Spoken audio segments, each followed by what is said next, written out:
Ito ang tips na dapat gawin sakaling makagat tayo ng aso o pusa.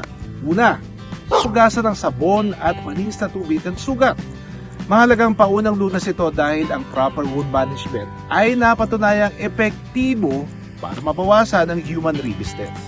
Pangalawa, syempre, dapat magpaturo ka agad ng rabies vaccine 24 hours within exposure.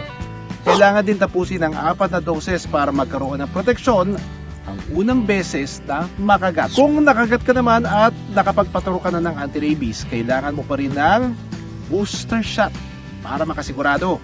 Pangatlo, bantayan ng aso o pusa nakakagat sa iyo kung nanghihina o naging agresibo. Pwede kasi itong maging sintomas ng rabies sa kanila. Agad i-report sa City Veterinary Office ng inyong lugar para maobserbahan palalo. Hindi biro ang pagkalat ng rabies. Pero, pwede natin itong iwasan.